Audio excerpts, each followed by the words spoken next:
Guys एक बार फिर से आप सभी का स्वागत है आपके अपने YouTube channel SS life time में।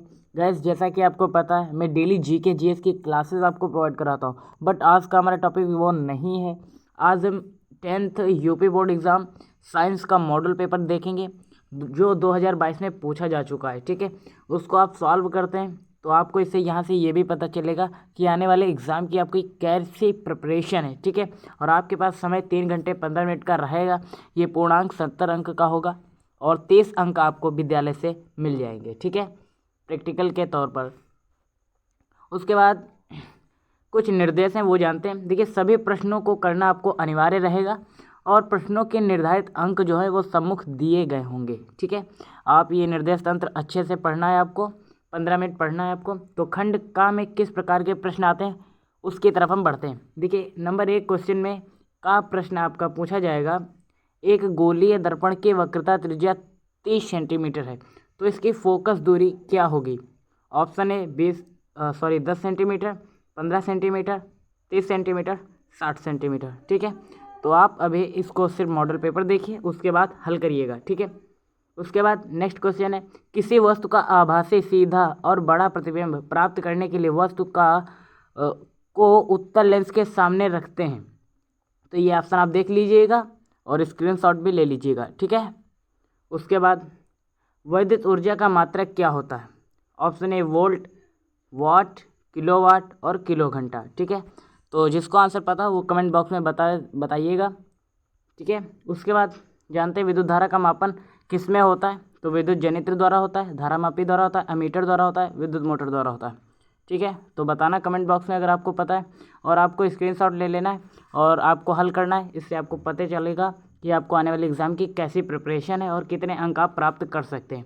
उसके बाद दूसरे प्रश्न में आएगा, पहला प्रश्न होगा, एक अवतल दर्पण के सामने 15 सेंटीमीटर दूरी पर एक वस्तु रखी है, यह दर्पण की फोकस दूरी 30 सेंटीमीटर हो तो प्रतिबिंब की स्थिति और प्रकृति ज्ञात कीजिए। ठीक है, ये आपको ज्ञात करना है। दूसरा प्रश्न होगा उसी में, श्वेत प्रकाश के विक्षेपण से आप क्या समझते हैं। श्वेत प्रकाश के वर्ण विक्षेपण से प्राप्त विभिन्न रंगों का क्रम लिखिए। ठीक है, उसके बाद नेक्स्ट क्वेश्चन क्या होगा, गा प्रश्न होगा, वैद्युत विभव तथा वैद्युत विभवांतर की परिभाषा तथा इनके मात्रक भी लिखना है। ये सभी 2-2 अंक के क्वेश्चन होंगे। एंड नंबर 3 में आपका प्रश्न पहला होगा, 4 अंक के होंगे ये प्रश्न। पहला प्रश्न होगा, दूरदृष्टि दोष क्या है, इससे किस प्रकार संशोधित किया जा सकता है, आवश्यक किरण आरेख भी बनाइए। अगर आप इतना कर लेते तो यहाँ से आपके 4 नंबर क्लियर हो जाएंगे।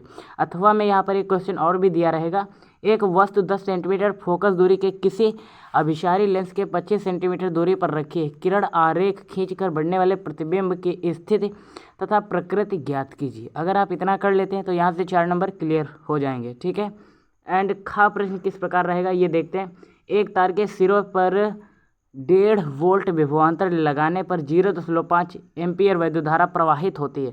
यदि तार की लंबाई 3 मीटर और अनुप्रस्थ काट 6 × 10⁻⁶ मीटर स्क्वायर हो तो प्रतिरोधकता की गणना कीजिए। ठीक है, अगर आप इतना कर लेते हैं तो 4 नंबर क्लियर हो जाएंगे। और यहाँ पर अथवा करके भी एक क्वेश्चन दिया रहेगा, आप इसको भी देख लीजिएगा।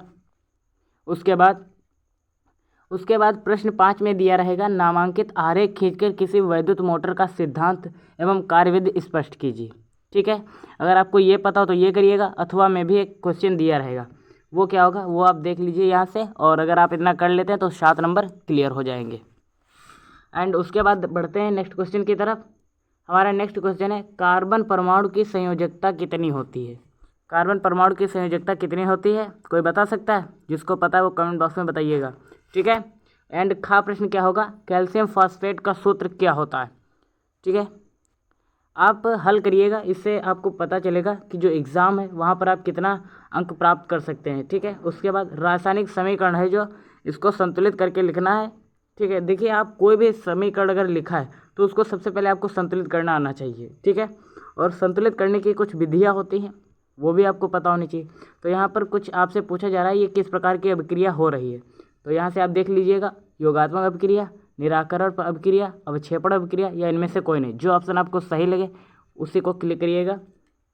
और अगर ना भी पता हो फिर भी करने का प्रयास करें। ठीक है, छोड़ना नहीं है। कोई भी एग्ज़ाम में आपको क्वेश्चन आता है फिर भी करिए और ना आता हो फिर भी करिएगा। ठीक है, उसके बाद नेक्स्ट क्वेश्चन है, रासायनिक समीकरण में ऑक्सीकारक तथा अपचायक पदार्थ का कारण देते हुए लिखिए। ठीक है, इसको आप देख लेंगे। उसके बाद खा प्रश्न होगा, कास्टिक सोडा तथा प्लास्टर ऑफ पेरिस के उपयोग भी लिखिए। इतना कर लेते हैं तो आपके 2-2 नंबर यहाँ से क्लियर हो जाएंगे। और उसके बाद ग प्रश्न क्या है, मेंडेलिफ की आवर्त सारणी के किन्हीं 2 उपयोगिताओं का उल्लेख कीजिए। इतना तो आप कर ही लेंगे। ठीक है, जहाँ पर ना समझ में आए वीडियो को फिर से देखना, स्किप मत करना और स्क्रीनशॉट भी ले लेना। उसके बाद 8वां प्रश्न किस प्रकार का होगा, निम्नलिखित समीकरणों को पूर्ण कीजिए। इन समीकरणों को आपको पूर्ण करना है। ठीक है, अथवा में अगर आपको ये ना पता हो तो उसके बाद प्रतिस्थापन विधि, जो अभिक्रिया है, और सजातीय श्रेणी और दहन अभिक्रिया, इस पर आपको टिप्पणी लिखना है और यहाँ से आपके 6 नंबर क्लियर हो जाएंगे अगर आप इतना कर लेते हैं। उसके बाद पार्ट सी में क्या दिया रहेगा ये देखते हैं। पार्ट सी में यहाँ से आपका आएगा जीव विज्ञान से। ठीक है, तो क्लोरोफिल अवशोषित करता है, क्या करता है आपको बताना है, जल, खनिज लवण, प्रकाश ऊर्जा या ऑक्सीजन। इतना अगर आप करते हैं तो 1 नंबर क्लियर होगा।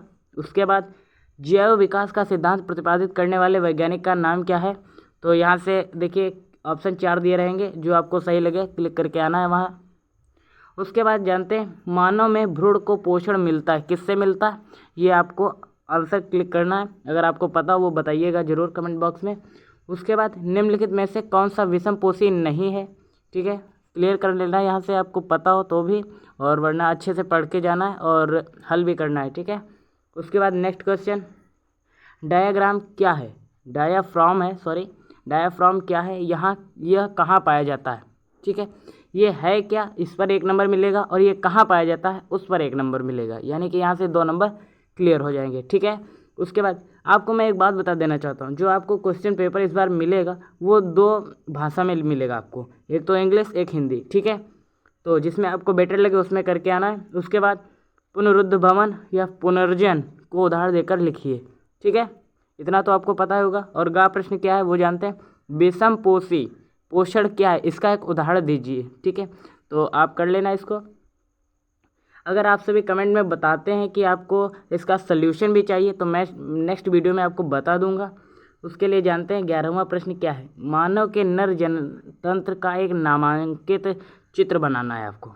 मानव के जो नर जनन तंत्र है उसका नामांकित चित्र बनाना है। ठीक है, अथवा में अगर आपको नहीं आता है तो आवृत बीजी या एंजियोस्पर्म पुष्प के स्त्री केशर के अनुदैर्ध्य काट का एक नामांकित चित्र बना लेना है। अगर आप इतना करते हैं तो यहाँ से 4 नंबर क्लियर हो जाएंगे।